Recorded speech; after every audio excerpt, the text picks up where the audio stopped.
Good evening, ladies and gentlemen. We will start the program with Tamil Thai Varthu. Once again, I request all of you to put your mobile phones on silent mode.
I now request Mr. Raghavan, President MCCI, to give the welcome address, please.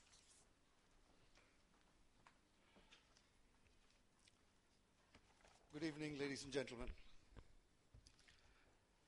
Your Excellency, Dr. K. Rosaya, Governor of Tamil Nadu, Mr. Sandilya, Chairman, Aisha Group, senior government officials and dignitaries from other chambers and trade organizations, distinguished invitees, members of the media, past presidents of the chamber, fellow members, ladies and gentlemen. It gives me immense pleasure to welcome all of you to the 175th anniversary function of the Madras Chamber of Commerce and Industry, which we celebrate as Chamber Day. This is indeed a historic and momentous occasion as we commemorate 175 years of service to trade and industry. We have traversed a long and sometimes arduous road, but through it all, we have remained committed to the fundamental values and objectives of the Chamber. Over the decades, the Chamber has come to be recognized as a responsible and credible voice of trade and industry in Tamil Nadu.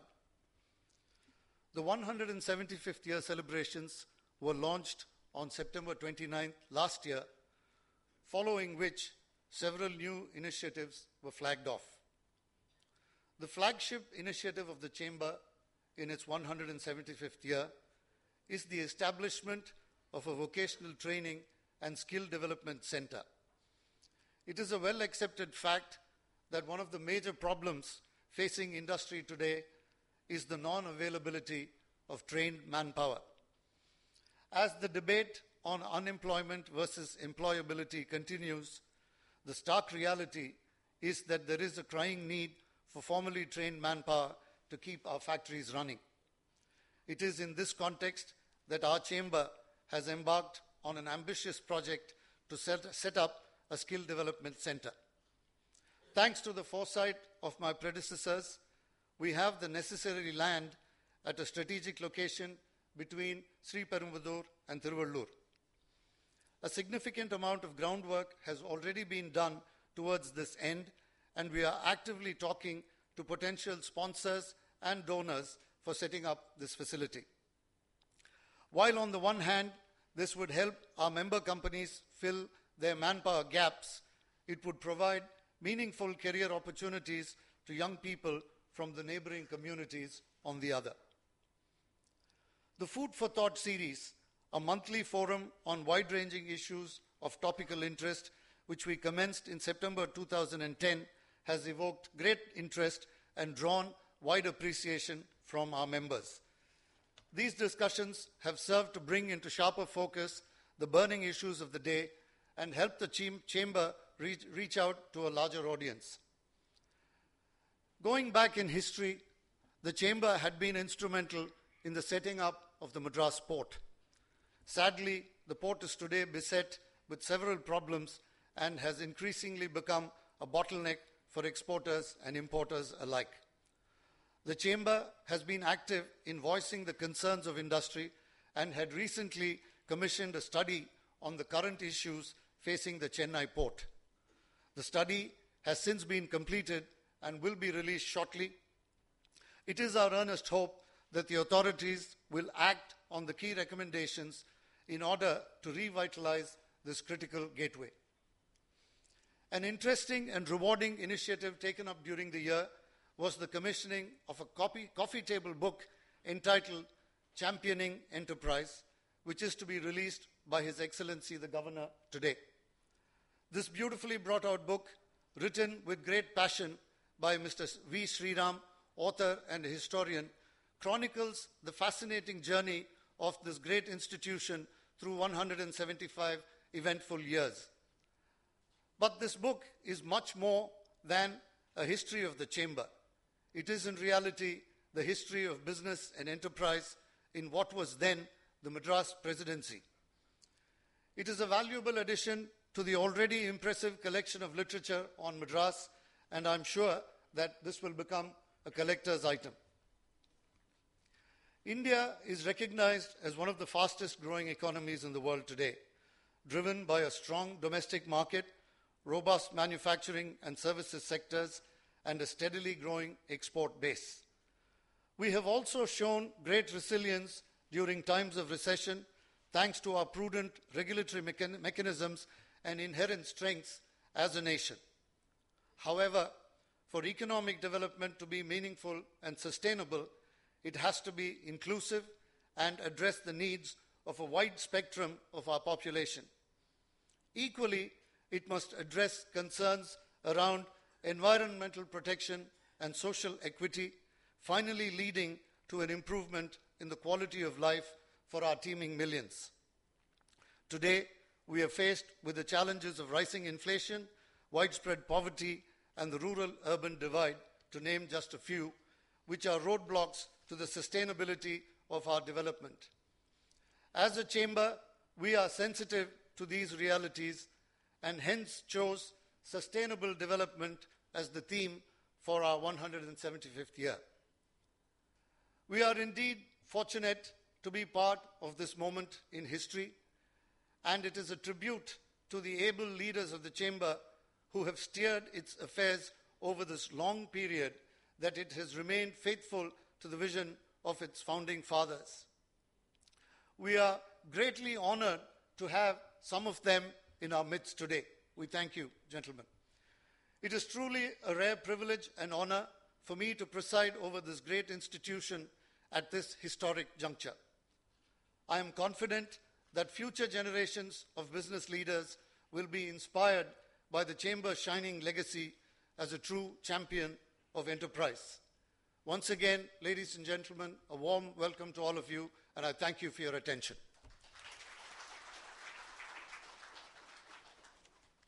We would like to give a floral welcome to our guest. I request President to present a bouquet to His Excellency.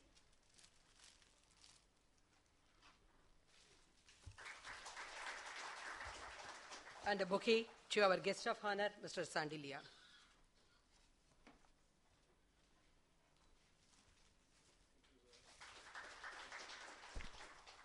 Thank you. We are honored to have Mr. Sandilia, Chairman Asia Group, as our guest of honor today. He has a career span of 41 years. He joined Asia in 1975 and presently its chairman. He is also the president of the Society of Indian Automobile Manufacturers, popularly known as SIAM, chairman of National Accreditation Board for Certification Bodies of Quality Council of India, and also the non-executive president of SOS Children's Villages of India.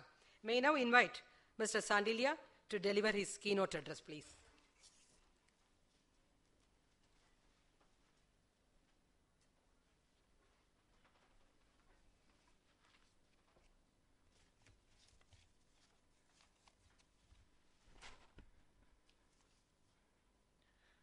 Your Excellency, Mr. Srinivas Raghavan, ladies and gentlemen, a warm good evening to all of you. I'm indeed delighted to be here on this 175th anniversary of the Madras Chamber of Commerce and Industries. And I would like to thank Mr. Srinivasa Raghavan to have persistently invited me to be at this function. At the outset, let me congratulate Mr. Srinivasa Raghavan and Mr. Saraswati and all of you members on this momentous occasion of having completed 175 years. When Srinivasa Raghavan called me on telephone, I happened to be in Vicenza, Italy, for a board meeting of Lean Global Network, that place. And I was in a meeting and I rang up in the afternoon and he said, we are having this function and we would like you to come and give the keynote address. Governor is coming. So I indeed felt very honored. But unfortunately, I had a commitment at Bangalore and I said if I'm able to cancel the commitment or postpone, I would come. And luckily, I could postpone it as luck would have it. And I'm here today with you. And I asked Mr. Srinivasa Raghavan, what is the topic for your conference or session? He said, you choose any topic. Oh, that's pretty good. I think I had all the freedom in this world to do so. So I was wondering whether I should talk to people here how to make idli and sambar. So, but then I realized Madras Chamber of Commerce is not the place for that topic. Then I asked him, listen, you must be having some theme for the year. What is it that you're having or some for the meeting? He said, sustainable development. That's very interesting because I think this decade I have seen n number of conferences, all associations, CII, SIAM, XYZ, all talk about sustainable development or sustainable innovation or innovation and sustainable development, sustainable inclusive development. You have a variety of these words being cast. This, I think, seems to be the cliché or topic of the decade or the century as it may be. I think a lot has been said about this, written about this. A lot of conferences have been held. Research is being done on the subject all over the world. I'm not an expert on the subject, let alone any thoughts. But still I thought I will raise some thoughts, whatever little I know about the subject, and ultimately raise a few questions for us to ponder over. If I can very simplistically put it, I think this is an aspect I take it from our scriptures.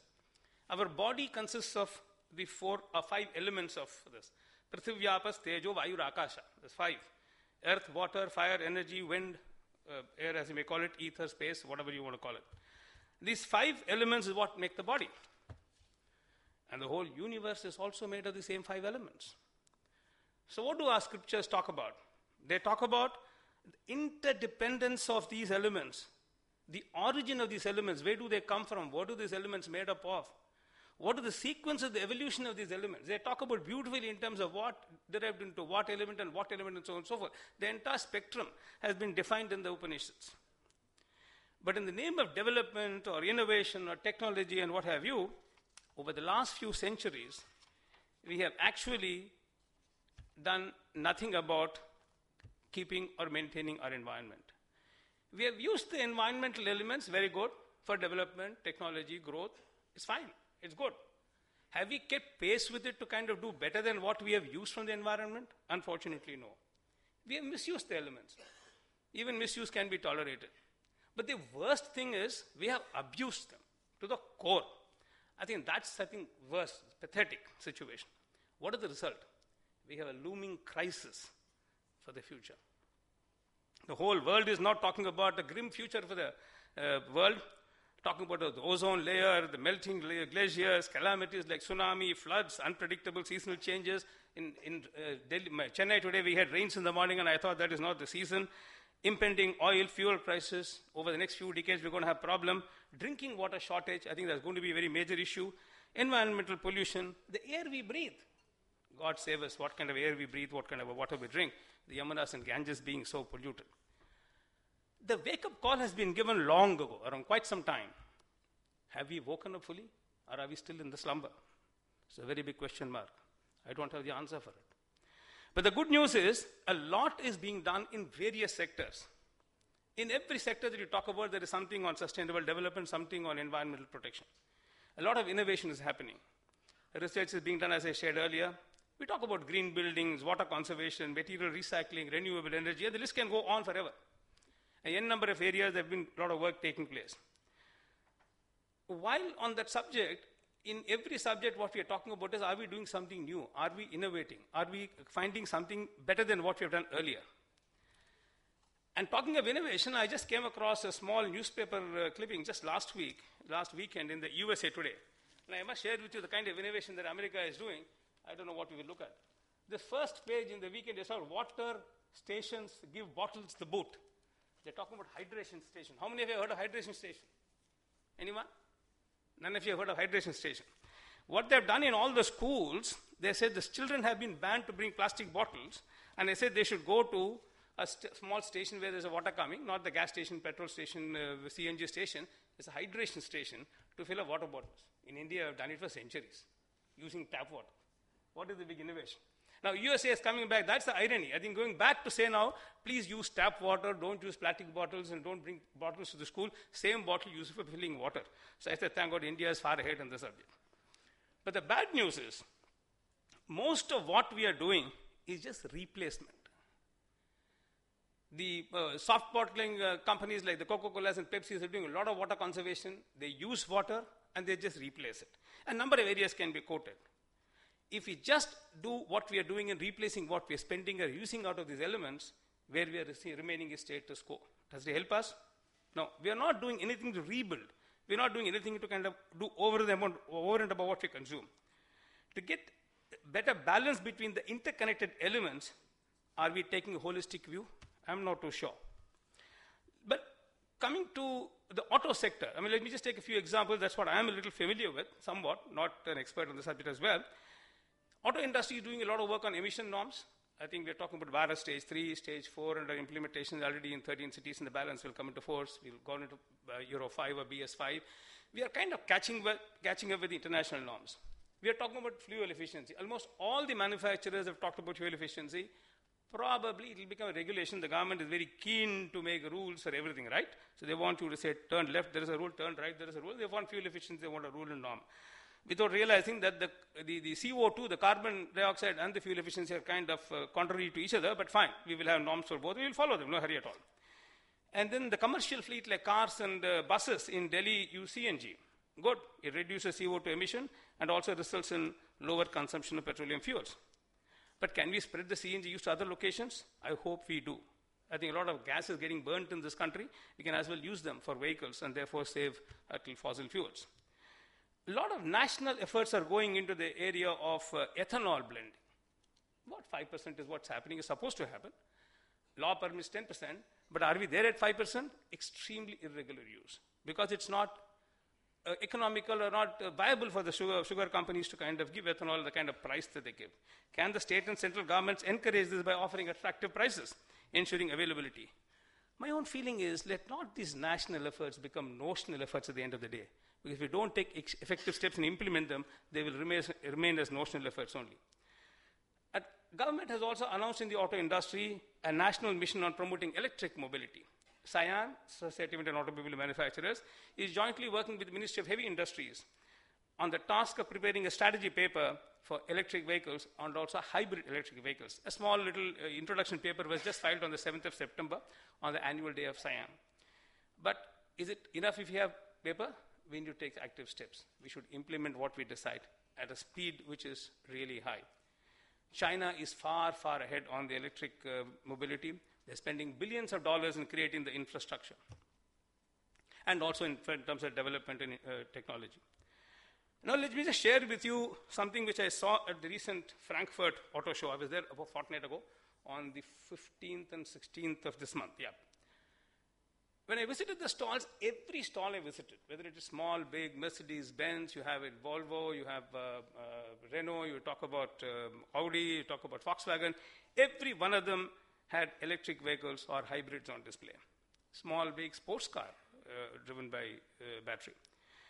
But has it been commercialized substantially? Unfortunately not, because that needs tremendous technological challenges to be overcome. But a lot of research is going on. The mere fact that every stall had something to display means that a lot of work is going on in this area. I do hope in the years to come we will have some answers for large-scale commercialization. But there's one thing which I saw I must share with you. It's a very unique contraption that I saw. As I was going around the show, in one particular corner, I saw a small little sporty-looking vehicle with two bamboos protruding out of the vehicle at the back. I said, what is this, an automobile bamboo shooting out? I mean, this is two bamboos with I said, it's very interesting. It's not an exhaust with a bamboo stick. Then I went to the stall and inquired out of curiosity, what is this vehicle? They said, this car runs on wind energy. Has anyone heard of wind energy car? Battery, electric operated, we heard wind energy. And I said, hey, what is this? How does it run? They said, this is the only one prototype made in Australia, one of its kind. has been made to run on wind energy, has done 5,000 kilometers of driving. And then I said, is it possible to see some kind of a show? It's a video show, very interesting. The whole thing goes up, a big sail goes up like a sailboat, and the guy is driving the car around free roads, of course. In India, we can't do it, so much of traffic jam. Tremendous amount of wind, the guy is driving, the driver is kind of maneuvering the vehicle, and the whole thing, they have done 5,000 kilometers. And I said, fair enough, what happens if there's no wind? Then it runs on battery. So we got an alternative, there's a battery, there is a wind. Then I said, what are these bamboos doing out here? He said, no, the bamboos, we use it when we want to charge the battery. We take it up, put the sail, and then just charges the battery. I said, innovative indeed. It's an extremely interesting contraption. Then I was just generally asking them, what are the kind of a cost? I said, cost of development, they didn't share with me.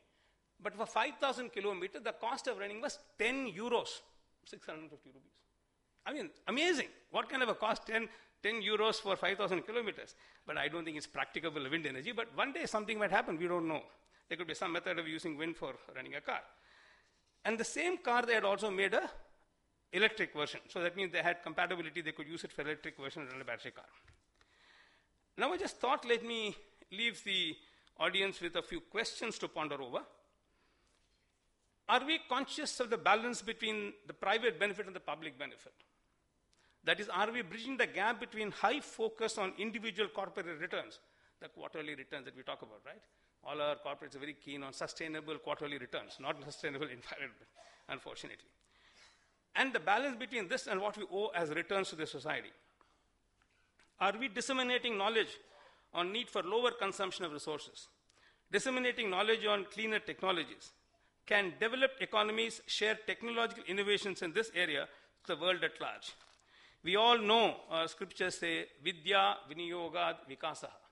Knowledge develops only by sharing, only by disseminating. But unfortunately, the developed countries want to make short-term money, therefore they hesitate to share with the emerging economies, developing economies. I do wish they open up and share for the larger good, because when they're able to do much larger volume, they will earn much more than what they will earn by limited sharing. I hope someday knowledge, someday something prevails. Are we doing enough in building long-term innovation capacity? Can our research institution be funded adequately to focus on future capability building? I'm happy that he's talking about skill building being created in the Madras Chamber of Commerce, and I think we need to do this in every area of activity. Are we encouraging citizen participation? Are we teaching our children, the future generation, the consequences of our action on environment? Is the government allocating adequate financial resources for fundamental research to give impetus to clean, resource-efficient technologies? I'm not too sure. But I think the other countries give a lot of money, a lot of funding to universities. We need to think about it very seriously. Can we have training courses in our colleges, universities, to give emphasis on analysis of life cycles, eco-design, eco-efficiency, and kind-related areas? Can we, at individual levels, corporate levels, and government levels, consciously take steps, however little they may be, towards sustainable development? To conclude, I would like to chant a small verse from the Maharana Upanishad relating to the subject. Om Prithivyapastejo Vayurakasha me shudhyantam jyotiraham viraja vipapma bhuya saggaswaha. This is an oblation to the sacrificial fire, a virtual fire. There's no fire here. I'm using a virtual fire, imaginative fire.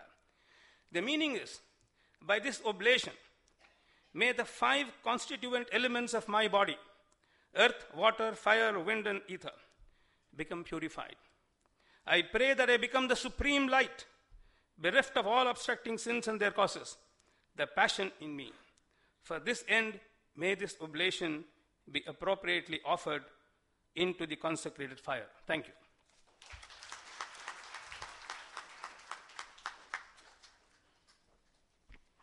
Thank you, sir, for that food for thought and the points for pondering. The 175 years of the chamber is a long, interesting story, but to borrow the words of the president of MCCI, even a good story requires a good storyteller. And we have Mr. V. Sriram, known to every Chennite here. May I now request him to tell briefly about the making of the coffee table book. Thank you. Your Excellency, the Governor of Tamil Nadu, President of MCCI, Mr. Srinivasa Raghavan, members of the MCCI and guests, good evening. It was a great pleasure documenting 175 years of the Madras Chamber of Commerce, and I'm deeply conscious of the fact that it's not every day that you're invited to write the history of a chamber which is 175 years old, and the second oldest chamber in the entire country, the Bombay Chamber just being a week older than the Madras Chamber of Commerce. And the kind of cooperation that I received from the staff of the chamber, the president, the committee members, the past presidents, past secretaries, it was a great pleasure working on this book. And I thought, I had just started it, and before I knew it, I had completed it. So just a small bit about some of the highlights of the history of this chamber. It began at a time in 1836 when the portion marked black in that map was Madras Presidency, stretching all the way from Orissa, parts of Kerala, Karnataka, and going up to Kanyakumari. A huge area, and yet remarkably primitive in its development, no roads, no electricity, no communications, and it was left to the chamber as the representative body of trade and commerce to keep talking to the government and pressurizing it to develop everything. So starting with a commission on roads, which began in 1850, there began a long stretch or a journey for setting up infrastructure in this part of the country. The post offices, things that we would take for granted today, were started by the chamber. In fact, there was a battle on whether Madras needed a post office at all. And starting from that came the general post office, largely built by the chamber's funds. Laying down of the railways, you had the Madras Railway Company and the South Indian Railway Company, later on becoming the Southern Railways. And you had banks. The Madras Bank, or the Bank of Madras, was a member of the chamber, later on getting amalgamated into the Imperial Bank and finally becoming the State Bank of India. And finally, transport services within the city, beginning with trams and going on to bus services. All of it passed through the chamber's notice. Chamber had a view, and chamber's view invariably prevailed with the government. That was not all. There was a time when the kind of reception you got when you came into Madras by ship was the kind of reception that we get with auto rickshaw drivers when we come into the city. Passengers had to be offloaded onto rafts, with Masula boatmen negotiating with them when the waves were at the highest for the fare so that they could be landed safely on the shore. And the port was a miserable port. And everybody agreed uniformly from London to Calcutta that Madras was an industrial backwater with no future. It was left to the chamber to fight a lone battle, convince everybody from London downwards that a port was needed in this city and a port of world-class standards. And that was a long battle fought roughly between 1860 and 1910, almost 50 years, during which time the port developed in various stages, and thanks to a genius called Sir Francis Spring, finally acquired its present contours. And the trade of Madras or Tamil Nadu completely changed after that. When the World War happened, it was because of the port that the city was able to respond, and it grew, and it has never looked back. And I think that was really the greatest contribution of the chamber. With the coming of independence, things changed. The chamber had been dominated till then by Parry, Binney, Best & Company, Gordon Woodruff, and a couple of other firms. And then came a complete change, led largely by Mr. Anantharamakrishnan of the Amalgamations Group, who became the first Indian to become a committee member of the Madras Chamber.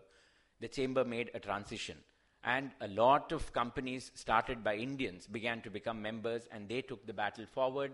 You had the Amalgamations, you had MRF, you had the Rane Group, Shankar Cements, later on India Cements, and then finally the Kempla Sanmar Group. You had the Murugappa Group, then you had TVS, and finally you had Ashok Leyland as well. Many of them continue to remain members of the chamber and gave it a direction in the new period that came up after independence. And in the 1990s, things changed as well. As slowly, India became liberalized and the chamber had to represent several of the concerns of the business community, the chamber kept transforming itself. In fact, that I think was one of the great successes of this body. Like several of the British organizations, it could have happily died out after independence, refusing to change. But I think it was because of the vision of its members, the vision of its presidents, that it kept changing with all times to come. If its voice was heard very well before independence, after independence it amalgamated beautifully, transformed itself into an advisory body, giving its concerns regularly to the government and making sure that its voice